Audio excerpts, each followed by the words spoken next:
clicking. Perfect. All right.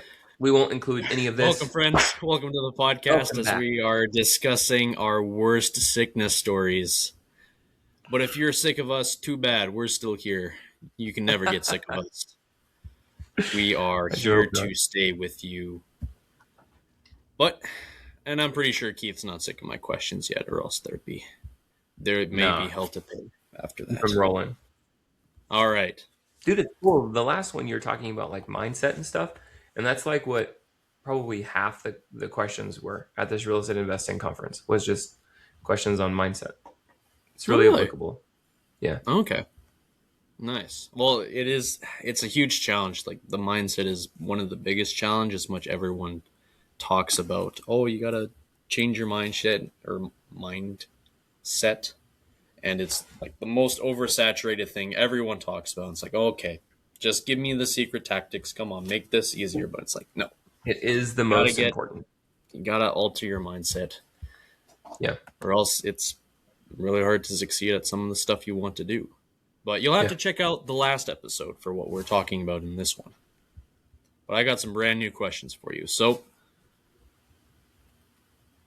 and this kind of pertains to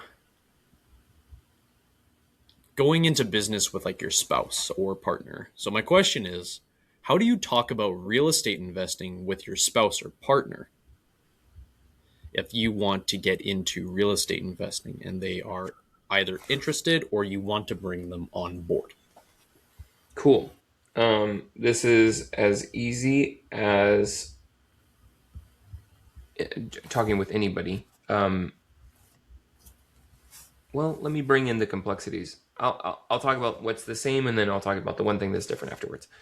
Me and Miranda did real estate together for the first 2016 to 2019-ish, so 3 years together. And she did everything. We cross-trained on a lot. When I stepped out of the business because I was overseas, she had to step in and fill my place, which meant that I couldn't expect her to be as good as me, but I had to be able to rely on her not being bad. It couldn't be poor performance, right? And so she did everything. She was a lead manager. She was a deal analyst. She was the acquisition manager. She was a transaction coordinator. She was a project manager. She was a dispo manager. She raised private money. She was the realtor. She did everything that I did. And so what was cool about this is that if I was sick, if I was gone, she could do it. If she was sick, if she was gone, I could do it.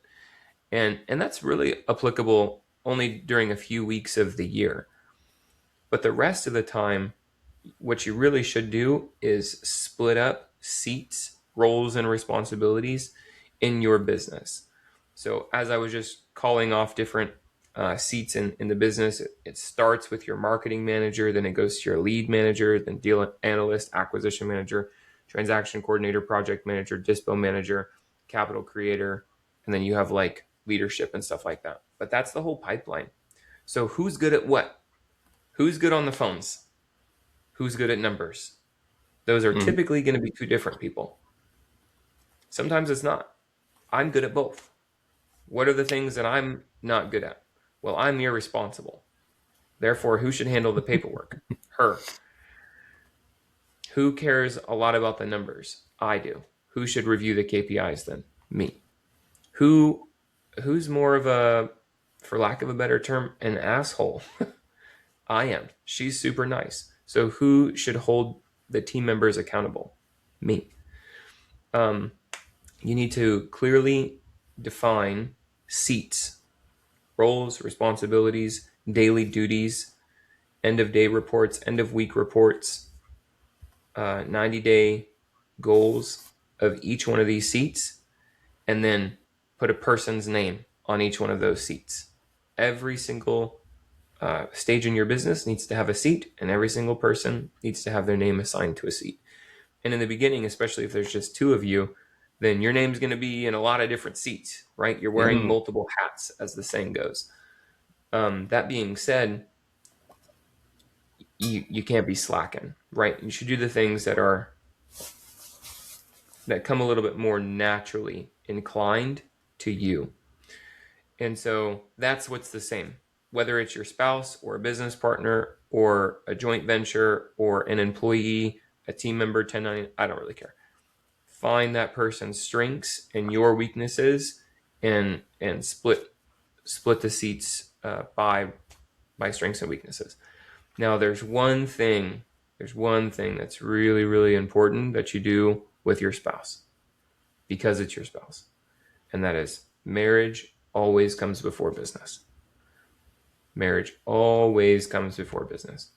You're going to think, well, the business makes money. And if we don't make money, then my marriage isn't going to stay, um, because my wife's going to leave me or my husband's going to leave me.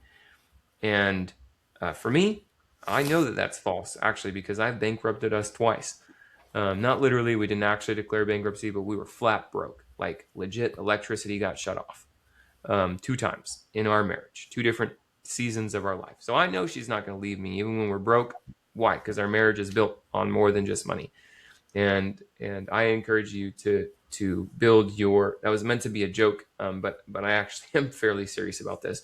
You should build your marriage on more than just financial stability and financial success. Um, you have to put your marriage before your business, and so that means that you still love your spouse even when they disappointed you in your business.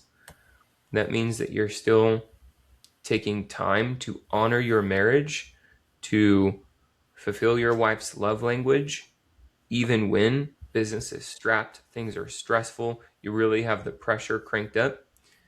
At the end of the day, you're called to be that person's spouse, that person's husband, that person's wife, and that does take precedence over that person's business partner. That's a choice. And that choice definitely comes second to your marriage. And that is really difficult for some people. Like I've seen business, I've 100%. I have seen entrepreneurship destroy people's marriage. I can think of so many people who they got married and they've been married for years, and then they went into business together, and that just drove a wedge in between these two people that loved each other dearly. And I knew them before they were entrepreneurs, and I knew them after they were split up. And it breaks my heart that they did not keep this one thing sacred, their marriage. So, that's the most important thing. Your marriage is over your business. Stop chasing money over relationships.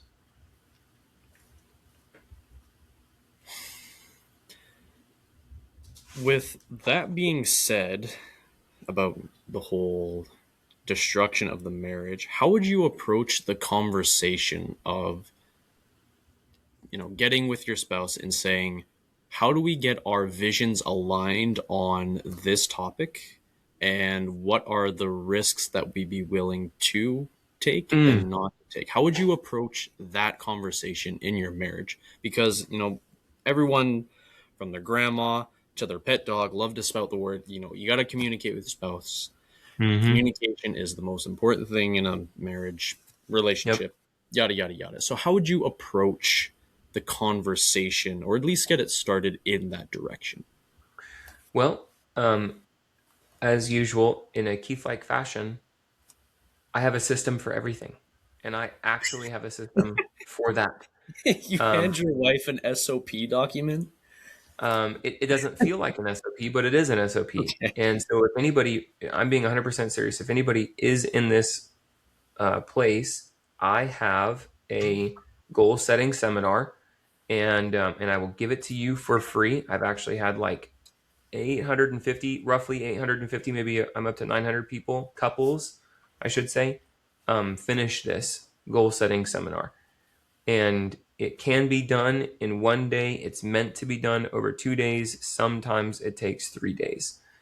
And it is a load of fun, and it helps you do those exact things. Help you get your goals aligned and help you communicate what we're willing to give up. What am I willing to sacrifice in order to achieve said goal? and you're supposed to do things individually. The husband does his own, the wife does her own. They do not talk about it until that task is complete, and then they reconvene. And sometimes, now that you've convened, you kind of have to go back, do it again. Now that you know where your spouse is at, you kind of have to go do it again, and then reconvene a second time. And so that's why I say sometimes it actually takes 3 days, because sometimes people are way freaking different than their spouse. One person is a super workaholic, and you know, variety, let's call variety, aka risk, is totally okay with them, and the other person, like, totally risk adverse, stability over all. They need to feel safe, and you really need to be communicating these things with your spouse. And so this is meant to be done annually with quarterly reviews. It's meant to be Sounds done like a rock. annually with quarterly reviews.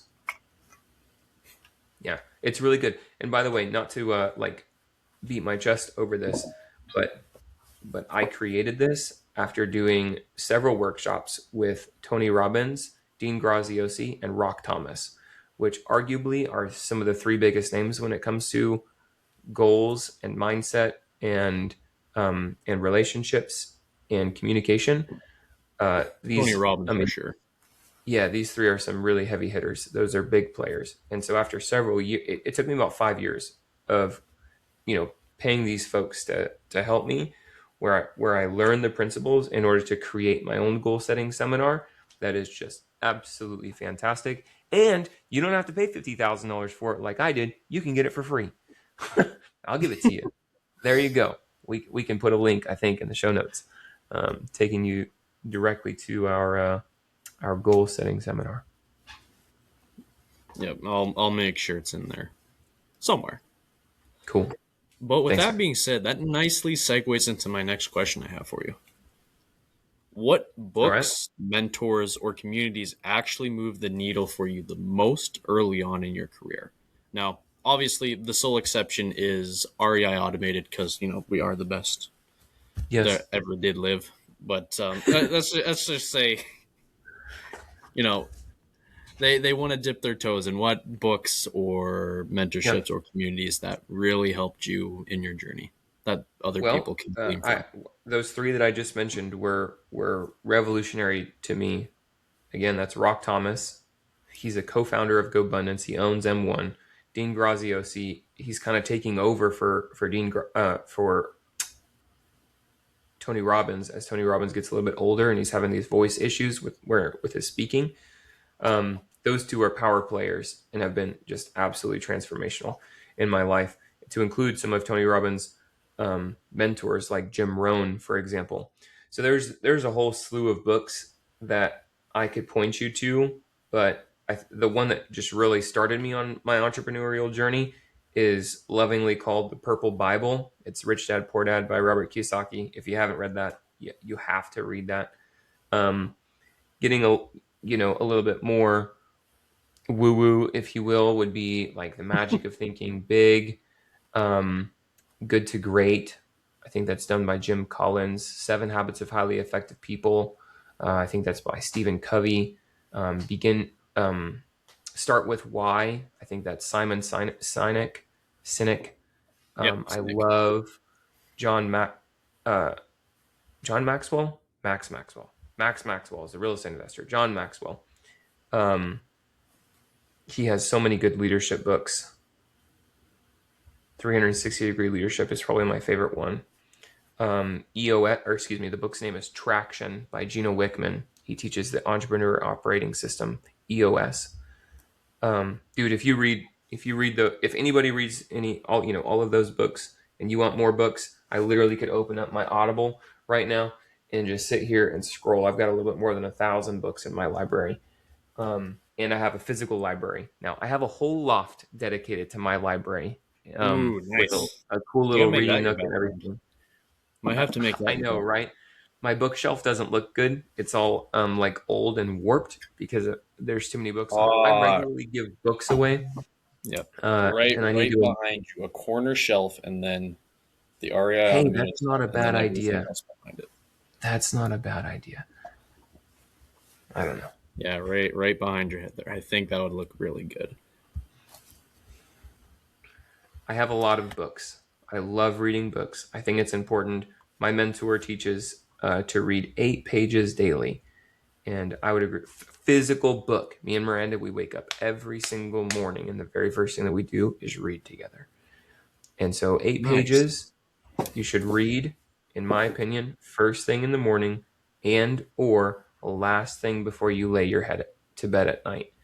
And I cycle through books. There's probably about 6 or 7, maybe even 8 books now that I read that are annual reading material for me. I do not go a year without rereading those books, and you should have those books too. Um, and then the rest of the time, we all drive, and whenever you're driving, I think that it's really healthy to be listening to an audiobook rather than listening to music. Sure, music has its place, but if you want to radically um, improve yourself, audiobooks, I believe, is probably one of the fastest ways to do it. And on the topic of Audible, everyone, if you really want to immerse yourself in a book, this is a little bit more costly, but Alex Hormozy teaches this in his books, is that you Yes, get I know the exactly what you're Audible about. version and the Yep, book, and then you plug in and you read it and listen to it at the same time. yep, I found that helps. It is a little bit more expensive, but you know, yeah, I really find myself not, you know, doodadding around and like looking at the, picture on my wall for the seventh time and noticing the, coffee stain I put there by accident for the 7,000th. But it really helps. And honestly, my preferred method is reading in the morning, like Keith said. That's where I found time because at night I'm just like, ugh. If I read the book, I'm either gonna fall asleep and not remember anything, or not read it at all. So I would personally, yep, my suggestion is read in the morning. Find 15 minutes in your day, or like Keith said, read 8 pages. yeah. 8 pages. If you're a slow reader like me, you may not get 8 pages. May take more than 15 minutes. Yeah, I you got I to am a reread the super. page. Like, oh, did I read that right? Yeah, yeah, Or yeah. you got your highlighter on. It's like, oh yeah, I gotta highlight that. I actually I Put in your actually even little have sticky note tab an here. an app. It's called Bookly. Oh, of course it has to update right now. It's an app called Bookly. It's a book tracker, and Oh. so what it does is it'll play some white noise. I like playing white noise, so I'm not distracted. I've got my headphones in, and that way I can just focus on what is going on because I am working from home and I have kids sometimes that are awake and noisy, or a wife Hmm. who's doing stuff. So not only does it play white noise in my ears, but at the end of every session, you log what page you ended on, so you can track how fast you're going through the book. And then if there's any notable quotes or ideas or questions or anything that you had, you can actually log that right there. You're like, dude, that was fire. That was so good. Let me quote that. So you can take a picture, you can highlight, you can take notes. It's really great, man. I really enjoy that app. And I think I do have the paid version. I think I truly have no idea. Actually, I would like to tell you how much it costs. Maybe it doesn't cost any money at all. There is a paid version, but I don't know how much it costs. Maybe I don't use the paid version. No idea. Doesn't matter to me. Um, Read 8 pages a day and listen to an audiobook every time. You should just choose one of these. Every time you're in the car, on a walk, working out, doing dishes, folding laundry, taking a shower, or using the restroom. The long version. Those 7 places, your mind is idle, and it's a couple of minutes every day, even if your commute to work isn't very long, or even if you're super fast at folding your clothes or hanging up your laundry. That's a couple of minutes every day, or often enough that it will make a meaningful difference that you can devote to making yourself a better version of who you currently are. With your point of saying how to, or let me rephrase that. With your point of saying here is how you can better yourself with these little tips and tricks, with books and mentorships. What turned out to be a waste of time and money and energy from the mentors, books, and sessions that you put yourself through? I went through a time where my morning routine was like 3 hours long, and I hated that. I would get up, and by the way, I'm not saying that any one of these things uh, by themselves is wrong or bad, nor am I saying that you shouldn't do some of these. Um, but I would wake up, and the first thing that I would do is journal, and then I would meditate and pray, and then I would read, and then I would stretch, and then I would do a workout, and then I would write my goals, and then I would do some around the house chore, like laundry or trash or dishes or something like that to help my wife. And oh, and then of course during all of this, at some point, depending on when I woke up, we were taking the kids to school.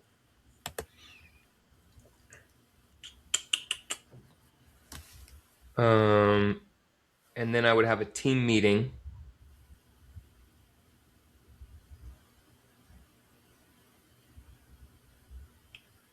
I swear there was more things. It's been a hot minute since I did this stupid routine. But the point being was that I was doing all of this stuff, forsaking the number one rule in business, which is put revenue in first position. At the end of the day, eat the frog. Like, do the thing that you're avoiding. What is going to move the needle today? That's what you should do first. That's the only important. You could do everything else. And if you don't do that thing, you've literally just wasted your entire freaking day. So, again, I'm not saying you shouldn't journal. I'm not saying you shouldn't work out. I'm not saying that you shouldn't do something around your house that you don't turn into a pigsty. I'm just saying that huge morning routine, like, dude, I'm low on energy. I'm burnt out. I'm already frustrated. I've had a team meeting. I've spent no time on me, and I've spent no time doing the thing that's actually going to make me money. Mm-hmm. And so what I am saying is get your priorities straight and do the thing that matters most first. Every single day, I actually have it in my calendar now. Eat the frog. Do the thing that you're avoiding. And so every day I get to sit here and say, what's the thing that I should have been doing? Like, let's question myself. Let's put myself in. I can mentor all these other people, but sometimes the most obvious thing that I should be doing, I myself avoid. And so I get to sit here and ask myself, what's the thing that's going to make the biggest difference today? Let's eat the frog. Yeah, so I'm not a big fan of these giant morning routines. Yeah, morning routines. It literally would take me about 3 hours. 3 hours, that is cumbersome. I cannot imagine 3 hours. Like, the most mine is like, I think the most mine ever was an hour and a half.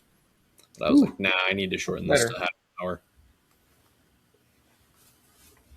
Maybe that could be like a wind down routine for people. Hour and a half wind down. I can see that. Well, Keith, I think that's where we're going to end it off. You've been awesome. These are some awesome, insightful conversations we've had. Thank you, bro. This was good. Great questions. Hopefully that was helpful for y'all. If you have any questions, drop them in the comments. We'll see you guys in the next episode. Later, guys. That's a wrap on this episode of the First Deal podcast. If you haven't already, hit subscribe on whatever platform you're listening to us on so you never miss an episode. We drop new content regularly, and every single one is built to move the needle forward for you. In fact, you can usually find that content right here. That's all for now. We'll see you on the next one, my friends.